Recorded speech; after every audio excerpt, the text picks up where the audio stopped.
Hello student, मैं हूं तापस कुमार सिंह। स्वागत है आप सभी का इस वीडियो में। इस वीडियो में आज हम सॉल्व करेंगे क्लास 10 के मैथमेटिक्स प्रश्नावली 1.3 का क्वेश्चन नंबर 3। तो बच्चों देखते हैं क्वेश्चन नंबर 3 में दिया गया है, सिद्ध कीजिए कि निम्नलिखित संख्याएं अपरिमेय संख्याएं हैं। ठीक है, देखिए एक नंबर में दिया है 1/2 में √2, 2 नंबर में है 7√5 और 3 नंबर में है +√2। तो बच्चों सबसे पहले सिद्ध करते हैं 1/2 में √2 को, और सिद्ध करने के लिए हम लोग मान लेंगे कि 1/2 में √2 एक परिमेय संख्या है। ठीक है बच्चों, तो यहाँ एक नंबर माना 1/2 में √2 एक परिमेय संख्या है, परिमेय संख्या है।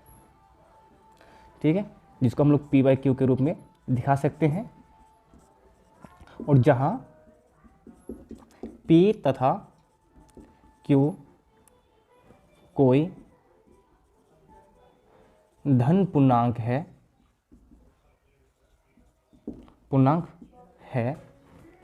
और q 0 के बराबर नहीं है। फिर हम लोग मान सकते हैं, माना कि p तथा q का 1 के अतिरिक्त कोई अभाज्य गुणनखंड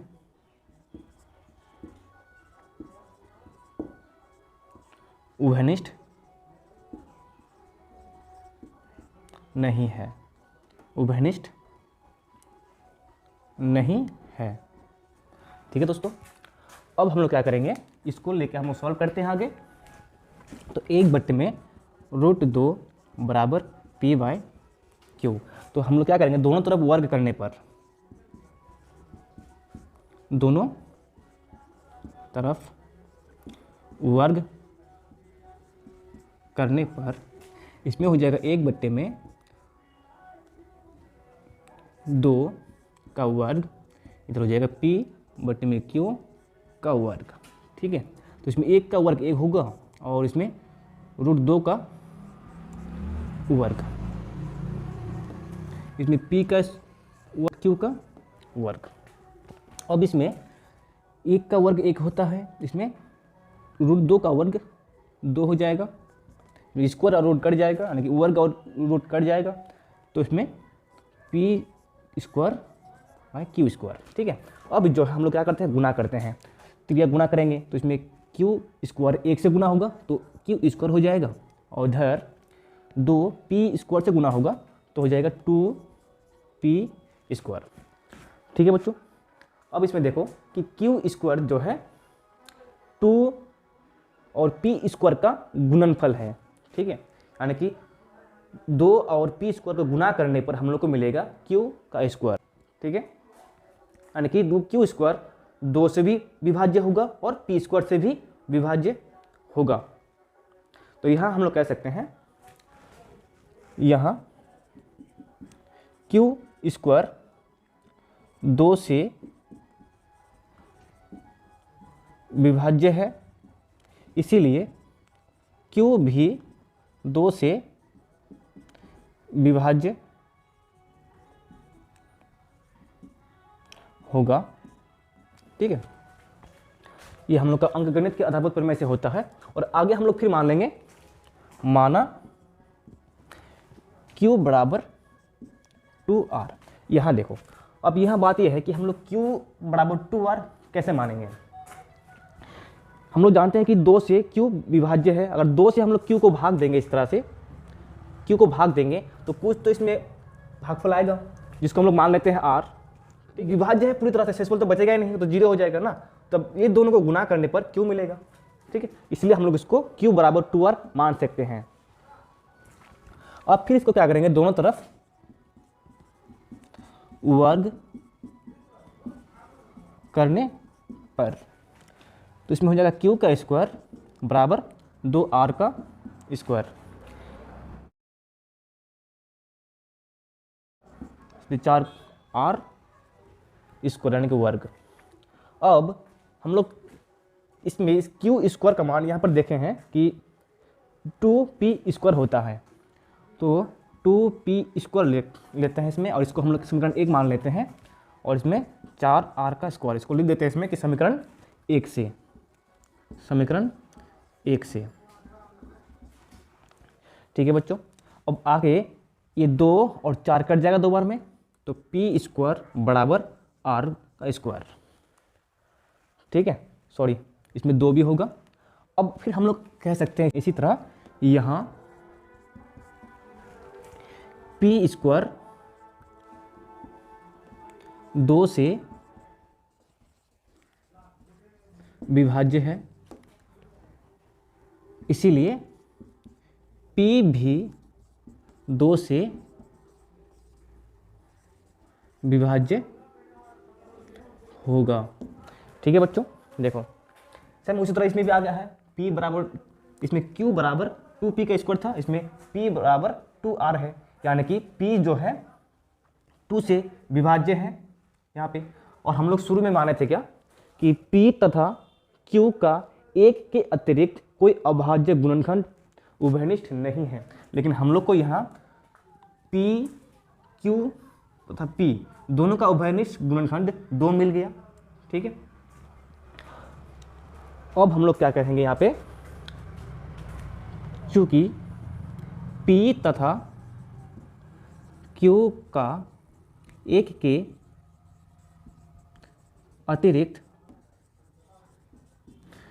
अतिरिक्त 2 भी अभाज्य गुणनखंड उभयनिष्ठ है।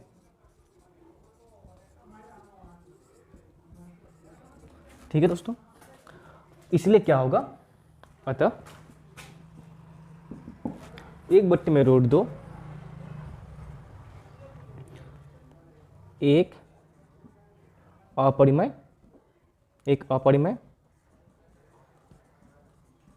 संख्या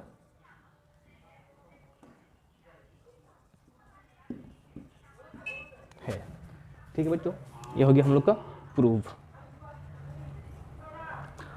बच्चों अब हम लोग देखते हैं क्वेश्चन नंबर 2। 7√5 और 7√5 को प्रूफ करने के लिए हम लोग पहले मान लेते हैं कि ये परिमेय संख्या है। ठीक है बच्चों, तो माना 7√5 एक परिमेय संख्या है, इसीलिए हम लोग इसको p/q के रूप में लिख सकते हैं। इसीलिए 7√5 बराबर p/q लिख सकते हैं, जहां p तथा q कोई धन पूर्णांक है एवं q is not equal to 0। ठीक है बच्चों, अब फिर इसको हम लोग आगे सॉल्व करते हैं। इधर 7 गुना में है, इधर आएंगे तो ये भागा में आ जाएगा, नीचे आ जाएगा। ठीक है, तो √5 बराबर हो जाएगा p/q, इधर ये आके नीचे आ जाएगा 1/7। ठीक है, अब इसको हम लोग एक बार इस तरह से दिखा देते हैं, p/7q। अब हम लोग कर सकते हैं कि चूंकि p/q एक परिमेय संख्या है,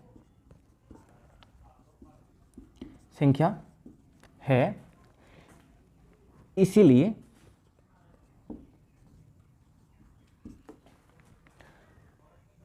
p/7q भी एक परिमेय संख्या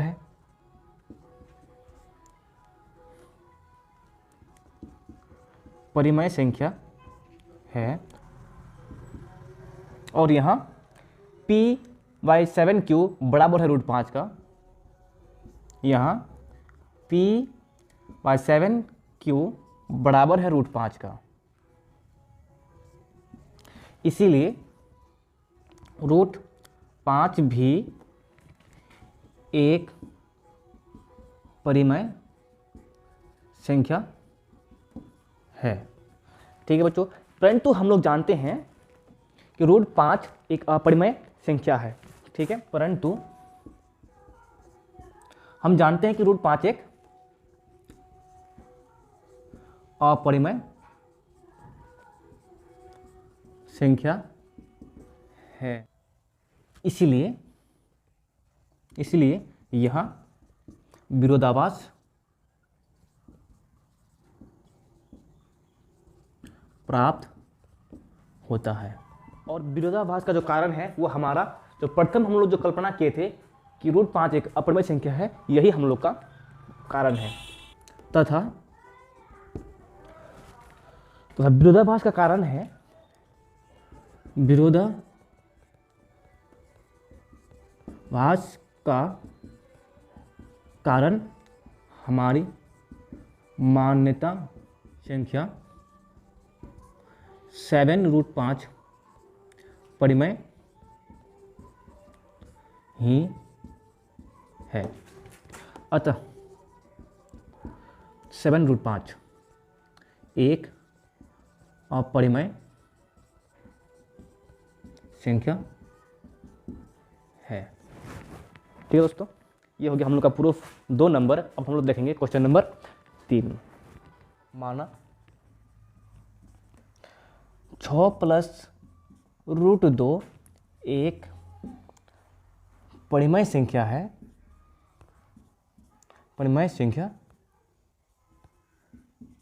है, इसलिए हम लोग 6 + √2 को p/q के बराबर लिख सकते हैं। और जहां p तथा q कोई धन पूर्णांक, ठीक है बच्चों, एवं q बराबर नहीं है 0 का। ठीक है, और फिर हम लोग उसी तरह जैसे इसमें हम लोग सॉल्व किए थे उसी तरह हम लोग यहाँ सॉल्व करेंगे। जैसे 6 + √2 है और उधर p/q है, तो इसमें 6 प्लस में है तो इधर आके माइनस में हो जाएगा। ठीक है, तो √2 बराबर p/q और 6 उधर प्लस में है, इधर आके माइनस में लिख सकते हैं। ठीक है, इतना ही करके हम लोग फिर सेम उसी तरह जैसे हम लोग यहाँ किए थे सेम उसी तरह कर सकते हैं, क्योंकि p/q एक परिमेय संख्या है, इसीलिए p/q -6 भी एक परिमेय संख्या है। और फिर यहाँ इसी तरह जैसे p/7q बराबर √5 के बराबर है और यहाँ p/q -6 बराबर है √2 का, तो यहाँ हम लोग लिख देंगे और √2 बराबर है p/q -6 का, इसीलिए √2 भी एक परिमेय संख्या है। फिर हम लोग इसी तरह इधर करेंगे, परंतु √2 एक अपरिमेय संख्या है। परंतु हम लोग जानते हैं कि √2 एक अपरिमेय संख्या है। तो बच्चों यहाँ हम लोग सेम सॉल्यूशन 2 के जैसे करेंगे। ठीक है, लिखे हैं यहाँ विरोधाभास प्राप्त होता है, हम लोग यहाँ भी करेंगे वही, यहाँ विरोधाभास प्राप्त होता है तथा हमारे विरोधाभास का कारण हमारी मान्यता है, जो कि इसमें था 7√5 परिमेय है और यहाँ हम लोग का क्या हो जाएगा 6 + √2 एक परिमेय संख्या है। ठीक है, तो बच्चों उम्मीद करता हूँ हम लोग को समझ में आया होगा। अगर आप लोग को समझ में आया है तो एक कमेंट और लाइक जरूर कीजिए, अपने दोस्तों को शेयर करें ताकि उनको भी सीखने का मौका मिले। तो बच्चों मिलते हैं अब नेक्स्ट वीडियो में।